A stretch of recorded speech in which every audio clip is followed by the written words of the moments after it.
Hello my dear students, bright future അക്കാദമിയിലെ ഇന്നത്തെ ക്ലാസ്സിലേക്ക് എല്ലാവർക്കും സ്വാഗതം.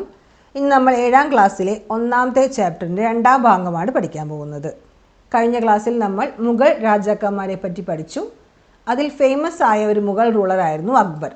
ഇന്ന് നമ്മൾ അക്ബറിൻ്റെ പ്രധാനപ്പെട്ട കുറേ കാര്യങ്ങൾ പഠിക്കാൻ പോവുകയാണ്. അക്ബറിൻ്റെ കാലഘട്ടം 1556 to 1605, 1556 മുതൽ 1605 വരെയുള്ള കാലഘട്ടത്തിലായിരുന്നു അക്ബർ ജീവിച്ചിരുന്നത്. മുഗൾ രാജവംശത്തിലെ പ്രധാനപ്പെട്ട റൂളറായിരുന്നു അക്ബർ. ഇവിടെ ഒരു ഡിസ്ക്രിപ്ഷൻ കൊടുത്തിട്ടുണ്ട്. ഇത് നമുക്ക് എന്താണ് മനസ്സിലായതെന്നാണ് പഠിക്കാനുള്ളത്. ഞാൻ ഡിസ്ക്രിപ്ഷൻ വായിക്കാം. Emperor Akbar who shook the east passed away. Akbar was indeed a great emperor. Even while having great command over his subjects, they all loved him, respected him, and was always submissive to him. He administrated equal justice without any distinction of high, low caste, familiar, unfamiliar. He considered Hindu, Christian, Muslim alike. He treated the strong with force and weak with mercy. He was loved by all. എല്ലാവർക്കും ഇഷ്ടപ്പെട്ട ഒരു റൂളറായിരുന്നു അക്ബർ. അദ്ദേഹത്തിൻ്റെ പ്രത്യേകതകൾ എന്തായിരുന്നു? കിഴക്കിനെ വിറപ്പിച്ച ചക്രവർത്തിയാണ് അക്ബർ എന്നാണ് പറയാറുള്ളത്. അദ്ദേഹം എന്ത് ചെയ്തു? മരിച്ചു. അപ്പോൾ അദ്ദേഹത്തിന് ആ ഡിസ്ക്രിപ്ഷൻ നമ്മൾ എന്തൊക്കെ മനസ്സിലാക്കി? What can we understand about the Mughal ruler Akbar from the above note? മുകളിൽ പറഞ്ഞ കാര്യങ്ങളിൽ നിന്ന് നമ്മൾ എന്തെല്ലാം മനസ്സിലാക്കി? Akbar was a powerful ruler. Akbar ഒരു പവർഫുൾ റൂളർ ആയിരുന്നു. അതുപോലെ തന്നെ റിലീജിയസ് ടോളറൻസ് ഉണ്ടായിരുന്നു, ഈക്വൽ ട്രീറ്റ്മെൻറ്റ് ഉണ്ടായിരുന്നു, ഈക്വൽ ജസ്റ്റിസ്. എല്ലാവരെയും ഒരേപോലെയാണ്, എല്ലാവർക്കും ഒരേപോലെ നീതി കൊടുത്തിരുന്നു, എല്ലാവരും ഒരേപോലെയാണ് കണ്ടുകൊണ്ടിരുന്നത്.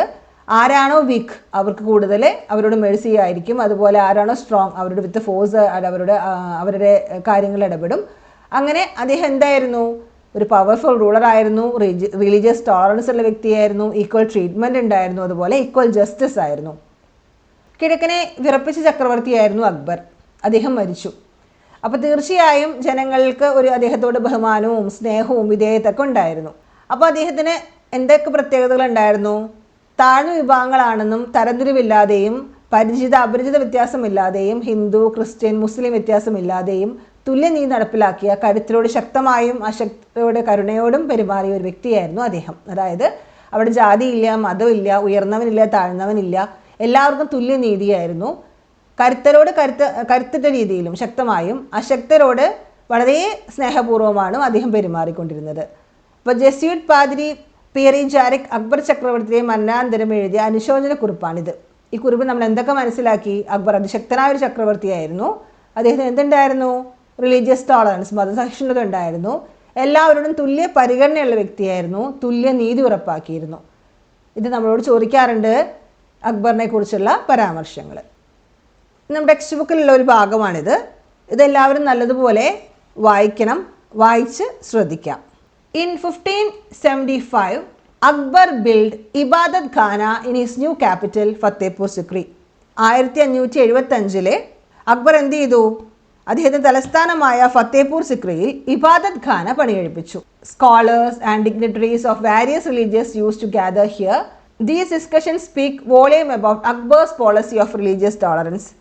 പല പണ്ഡിതരും പ്രമുഖരൊക്കെ ഇവിടെ വന്നിട്ടുണ്ടായിരുന്നു. അക്ബർ പിന്തുടരുന്ന മതസഹിഷ്ണുത നയത്തിന് ഇത്തരം ചർച്ചകൾ ഉത്തമ ഉദാഹരണമാണ്. അദ്ദേഹത്തിന് എല്ലാ മതങ്ങളും ഒരുപോലെയാണ്. ഇന്ന മതമാണ്, വേറെ മതമാണെന്നുള്ള വ്യത്യാസങ്ങളൊന്നുമില്ല, എല്ലാ മതവും ഒരുപോലെ. റിലീജിയസ് ടോളറൻസ് ആയിരുന്നു അദ്ദേഹത്തിന് ഉണ്ടായിരുന്നത്. Akbar created Din i Ilahi, his missionary religion, by combining a good aspects of all religions. Akbar എന്ത് ചെയ്തു? ദിന്നില്ലാഹി എന്ന് പറയുന്ന ഒരു ദർശനം അദ്ദേഹം സ്റ്റാർട്ട് ചെയ്തു. എല്ലാ മതങ്ങളുടെയും നല്ല വശങ്ങൾ മാത്രം ഉൾപ്പെടുത്തിക്കൊണ്ട് അക്ബർ രൂപം കൊടുത്ത ദർശനമായിരുന്നു ഏത്? ദിൻ ഇല്ലാഹി.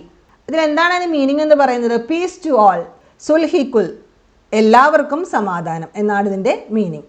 He aim to clarify the idea that all visions are for welfare human beings. അതുപോലെ തന്നെ എല്ലാ ദർശനങ്ങളും മനുഷ്യരുടെ ക്ഷേമത്തിന് വേണ്ടിയാണ് എന്ന ആശയമായിരുന്നു അദ്ദേഹത്തിൻ്റെ ലക്ഷ്യം.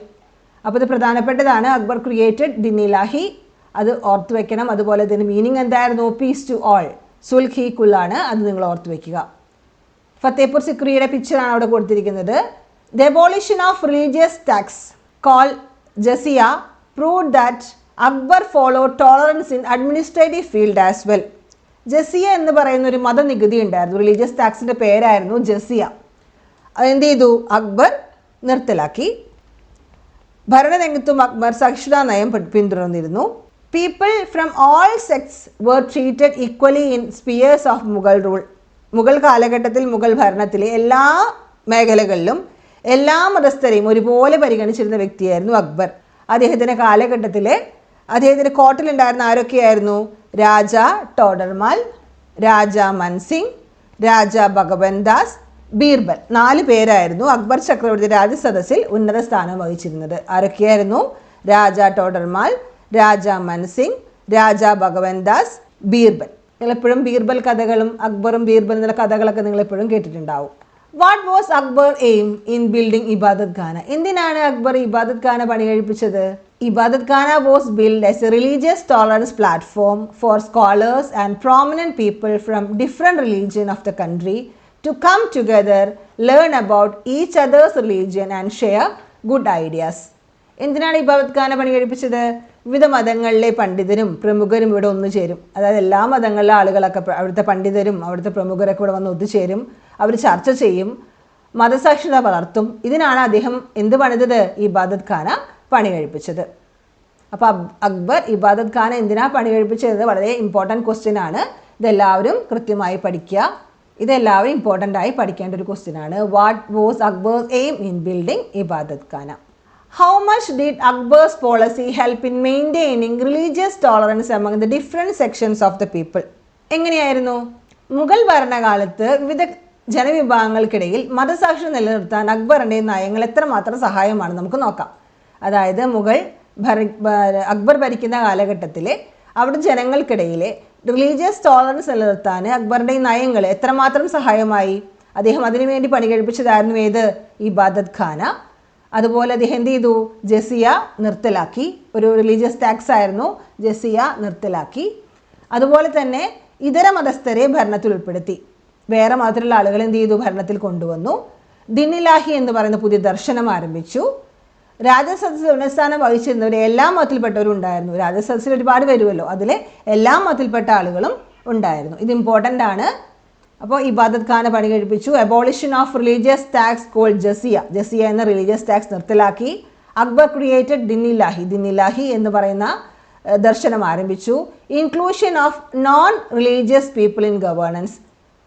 ഈ മതത്തിൽപ്പെട്ടാത്ത ആളുകളെയും എന്ത് ചെയ്തു? ഈ ഗവേണൻസിൽ, ഭരണത്തിൽ ഉൾപ്പെടുത്തി. Among those who led high position in the royal assembly, there were people belonging to all religious group. എല്ലാ റിലീജിയസ് ഗ്രൂപ്പെട്ട ആളുകളെയും അദ്ദേഹത്തിന് റോയൽ കോർട്ടിൽ അദ്ദേഹം കൊണ്ടുവന്നിരുന്നു. ഇതായിരുന്നു അക്ബറിൻ്റെ മെയിൻ പോളിസി. ഇതും ഇമ്പോർട്ടൻറ്റ് ക്വസ്റ്റ്യൻ ആണ്. How much did Akbar policy help in maintaining religious tolerance among the different sections of the people? കുട്ടികളെ, ഇന്ന് നമ്മൾ അക്ബർ എന്ന മുഗൾ റൂളറെ പറ്റിയാണ് പഠിച്ചത്. ഇന്ന് പഠിച്ച കാര്യങ്ങൾ നിങ്ങൾക്ക് മനസ്സിലായി കാണുമെന്ന് ഞാൻ കരുതുന്നു. വീഡിയോ നിങ്ങൾക്ക് ഉപകാരപ്പെട്ടെങ്കിൽ ലൈക്ക് ചെയ്യാനും നിങ്ങളുടെ കൂട്ടുകാർക്ക് ഷെയർ ചെയ്യാനും മറക്കരുത്. കൂടുതൽ ലളിതമായ ക്ലാസ്സുകൾക്കായി ബ്രൈറ്റ് ഫ്യൂച്ചർ അക്കാദമിയുടെ ഈ ചാനൽ നിങ്ങൾ സബ്സ്ക്രൈബ് ചെയ്യാൻ മറക്കരുത്. അടുത്ത ക്ലാസ് നമുക്ക് വീണ്ടും കാണാം. Thank you.